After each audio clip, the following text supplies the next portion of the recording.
Hello guys, आप सभी से आशा करती हूँ आप सभी लोग स्वस्थ एवं मस्त होंगे। आप सभी को आज मैं हिस्ट्री पढ़ाने जा रही हूँ। हिस्ट्री में आज मेरा फर्स्ट डे है। तो चलिए हम लोग आज खान सर के पैकेज से पढ़ते हैं। रिसर्च किया हुआ है। हम लोग पढ़ेंगे प्रागैतिहासिक काल, जिसमें 3 काल होता है। एक होता है प्रागैतिहासिक काल, अधिऐतिहासिक काल, ऐतिहासिक काल। हम लोग इतिहास तो जानते हैं, लेकिन मतलब जो बोलेगा सटीक परिभाषा इसका क्या होगा, तो अतीत का अध्ययन इतिहास कहलाता है। क्या? अतीत का अध्ययन इतिहास कहलाता है। इतिहास के जनक हेरोडोटस को कहते हैं। इतिहास के जनक हेरोडोटस को कहते हैं। मानव जाति का पालन किस देश में हुआ था? तो मानव जाति का पालन अफ्रीका महादेश को कहते हैं और सभ्यता का पालन एशिया महादेश को कहते हैं। इतिहास को 3 खंडों में बांटा गया है, जिसमें यहाँ तीनों बताया गया है। अब हम लोग जानेंगे प्रागैतिहासिक काल कहते किसको हैं। तो इतिहास का वह समय जिसमें मानव लिखना पढ़ना नहीं जानता था। इसकी जानकारी केवल पुरातात्विक साक्ष्य से मिली है। इसके अंतर्गत पाषाण काल रखते हैं। जैसे इस काल को कहने का मतलब है, जैसे इतिहास का वह समय जिसमें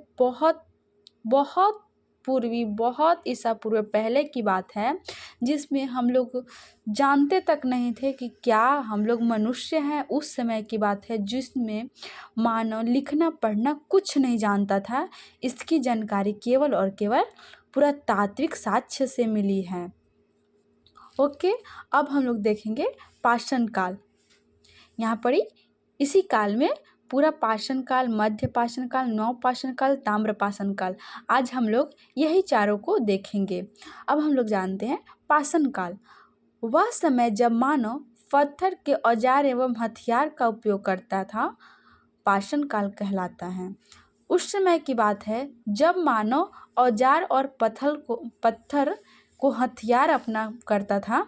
पत्थर और औजार एवं हथियार जो वो सब होता था उसका उपयोग करता था, जिसमें हम लोग पाषाण काल कहते हैं।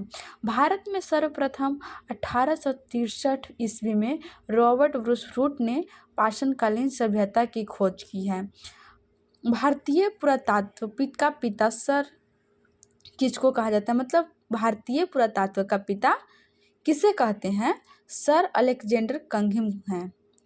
भारत का पुरातात्विक संग्रहालय इंदिरा गांधी मानव संग्रहालय जो भोपाल में है, संस्कृति मंत्रालय के अधीन है। अब हम लोग जानेंगे मिलने वाले धातु के आधार पर नामकरण क्रिश्चियन थॉमस ने किया। किसने किया? मिलने वाले धातु के आधार पर नामकरण क्रिश्चियन थॉमस ने किया। लिखावट के आधार पर नामकरण जॉन वुश ने किया। पाषाण काल को कितने भागों में बांटा गया है? 4 भागों में बांटा गया है। कौन कौन? पूरा पाषाण काल, मध्य पाषाण काल, नव पाषाण काल, ताम्र पाषाण काल। ये सबसे पहले ही दिया गया है। तो हम लोग जानेंगे पूरा पाषाण काल। पूरा पाषाण काल कब का बात है? तो 20 लाख ईसा पूर्व से 12,000 ईसा पूर्वी तक। इसमें कहते किसको? यह इतिहास का सबसे प्रारंभिक समय था। प्रारंभिक मतलब शुरू समय था। इस समय के मानव को आदि मानव कहा जाता है। मतलब जब इतिहास का शुरू हुआ था, उस समय को मानव को आदि मानव कहा जाता था। इस समय का मानव खाना बंदोबस्त अर्थात उसके जीवन का मुख्य उद्देश्य जानवरों को भांति ही अपना पेट भरना था। बस वो अपना पेट भरने के अलावा कुछ नहीं जानते थे। इस समय के मानव की सबसे बड़ी उपलब्धि आग की खोज हुई थी। आग का खोज सबसे पहले कहाँ हुआ था? तो आदि मानव के समय हुआ था। जैसे पूरा ऐसे तो कहेंगे पूरा पाषाण काल में हुआ था, बट आदि मानव को आदि मानव कहा जाता था, इसलिए आग का खोज किसने किया था? आदि मानव ने किया था। इस समय मानव पत्थर के बड़े बड़े औजार का इस्तेमाल शिकार करने के लिए करते थे। पत्थर का वो उपयोग क्यों करते थे? जब अब अपना पेट भरेंगे उसके लिए औजार का इस्तेमाल करते थे। शिकारी करने के लिए करते थे। इसी समय मानव ने चित्रकारी करना प्रारंभ किया था। इस समय चित्रकारी जो होता था पूरा पाषाण काल से ही शुरू हुआ था। जैसे हम लोग देखेंगे भीमबेटका के गुफाओं में पूरा पाषाण काल के चित्र देखने को मिलता है, जो मध्य प्रदेश के अब्दुल्लागंज रायसेन में स्थित हैं। और हम लोग अब नेक्स्ट डे जानेंगे मध्य पाषाण काल। नेक्स्ट डे क्या जानेंगे? मध्य पाषाण काल।